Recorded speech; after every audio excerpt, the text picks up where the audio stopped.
Sir ಇವಾಗ ಜನರು already ಒಂದು ವರ್ಷಗಳ 12 ತಿಂಗಳು ಆಗ್ತಾ ಇದೆ. ಇವತ್ತು ಸರ್ಕಾರದ ವಿರುದ್ಧವಾಗಿ ಅಲ್ಲೇ ಯಾವ ರೀತಿಯಲ್ಲಿ ಬೀಸ್ತೈತೆ, ಯಾವ ರೀತಿಯಲ್ಲಿ ಆಗ್ತೈತೆ ಅನ್ನೋ ವಿಚಾರದ ಬಗ್ಗೆ ಬಹಳ ಸ್ಪಷ್ಟವಾಗಿ ಜನರು ಜನಾದೇಶವನ್ನು ಈ ಲೋಕಸಭಾ ಚುನಾವಣೆಯಲ್ಲಿ ಕೊಡುವಂಥ ಕೆಲಸ ಮಾಡ್ತಾರೆ. ನಾವು ಎಲ್ಲ ವಿಚಾರಗಳನ್ನು ತೋಲನೆ ಮಾಡೋಂಥ ನೋಡೋಂಥ ಸಂದರ್ಭದಲ್ಲಿ ಕೂಡ ಈ ಸರ್ಕಾರ ಯಾವುದೇ ಒಂದು ಅಸ್ತಿತ್ವವನ್ನು ಉಳಿಸ್ಕೊಳಕ್ಕಾಗಲಿಲ್ಲ. ಅವರಲ್ಲಿ ಅನೇಕ ಗೊಂದಲಗಳಿರೋ ಕಾರಣ ಲೋಕಸಭೆಯಲ್ಲಿ ನಮ್ಮ ಭಾರತೀಯ ಜನತಾ ಪಾರ್ಟಿ ಒಂದು ಶಕ್ತಿಶಾಲಿ ರಾಜ್ಯವಾಗಿ ಹೊರಹೊಮ್ಮುವಂಥ ಕೆಲಸ ಆಗ್ತಿದೆ.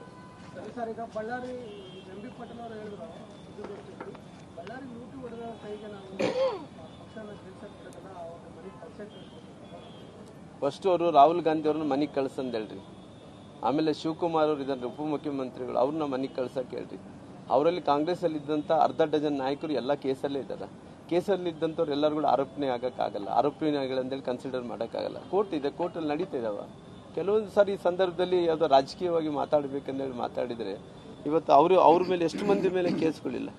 ರಾಹುಲ್ ಗಾಂಧಿ ಮೇಲೆ ಇದೆ, ಸೋನಿಯಾ ಗಾಂಧಿ ಮೇಲೆ ಇದೆ, DK ಶಿವಕುಮಾರ್ ಮೇಲೆ, ಅವರಲ್ಲಿದ್ದಂಥ ಎಲ್ಲ ಸರ್ಕಾರದಲ್ಲಿದ್ದಂಥ ಅರ್ಧ ಡಜನ್ ಮಂತ್ರಿಗಳ ಮೇಲೆ ಕೂಡ ಕೇಸಸ್ ಇದಾವೆ, ಕೇಂದ್ರದ ನಾಯಕರ ಮೇಲೆ ಕೂಡ ಕೇಸಸ್ ಇದಾವೆ. ಅಂದರೆ ಯಾವತ್ತು ಕೋರ್ಟಲ್ಲಿ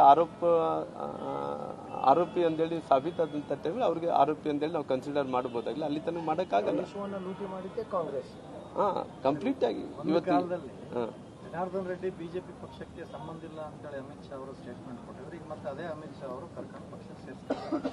ಇದು ಈ ಭಾಗದಲ್ಲಿ ನಿಮಗೆ ವರ್ಕೌಟ್ ಆಗ್ತದ? ನೋಡ್ರಿ, ಜನಾರ್ದನ್ ರೆಡ್ಡಿ ಅವರು ನಮ್ಮ ಶಕ್ತಿ. ಜನಾರ್ದನ್ ರೆಡ್ಡಿ ಅವರು 1999 ಈ ಭಾಗದಲ್ಲಿ ಎಲ್ಲರೂ ಸೇರಿ ಒಟ್ಟಾರೆ ಸೇರಿ ಒಗ್ಗಟ್ಟದಿಂದ ಪಾರ್ಟಿ ಕಟ್ಟಿದ್ವಿ. ಬೇರೆ ಬೇರೆ ಕಾರಣಗಳಿಂದ ಪಾರ್ಟಿಯಿಂದ ಹೊರಗಡೆ ಹೋಗಿದ್ರು. ಇವತ್ತು ಪುನಃ ಪಾರ್ಟಿಗೆ ಬಂದಿದ್ದಾರೆ, ಸೇರಿದ್ದಾರೆ. ನಾವೆಲ್ಲರೂ ಕೂಡ ಒಗ್ಗಟ್ಟಾಗಿದ್ದೀವಿ. ಒಗ್ಗಟ್ಟಾಗೋದ್ರಿಂದ ಅವ್ರಿಗೆ ಅಸಮಾಧಾನದಿಂದ ಏನೇ ಮಾತಾಡಿದ್ರು ಕೂಡ ಜನರು ಒಪ್ಪಲ್ಲ. ಯಾಕಂದ್ರೆ ಅವರೆಲ್ಲರೂ ಕೂಡ ಒಂದಾಗಬೇಕನ್ನಂತ ನನ್ನಲ್ಲಿ ಎಷ್ಟು ನಮ್ಮಲ್ಲಿ ಎಲ್ಲ ನಾಯಕರಲ್ಲಿ ಎಷ್ಟು ಭಾವನೆಗಳಿತ್ತು, ಜನರ ಭಾವನೆಗಳು ಕೂಡ ಹಂಗೆ ಇರೋ ಕಾರಣ ಇವತ್ತೆಲ್ಲರೂ ಕೂಡ ಒಂದಾಗಿದ್ವಿ.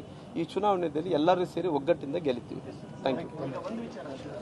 ಹಾಂ ಸರ್, ಮೈತ್ರಿ ಇದೆ, ಮೈತ್ರಿ ಇರೋದ್ರಿಂದ ಈ ಕ್ವಶನ್ ರೈಸ್ ಆಗಿರೋದು. ಈಗ ಮಾಗಡಿ ಶಾಸಕ ಬಾಲಕೃಷ್ಣ ಅವರು ಒಂದು ವಿಚಾರ ಹೇಳಿದ್ದಾರೆ.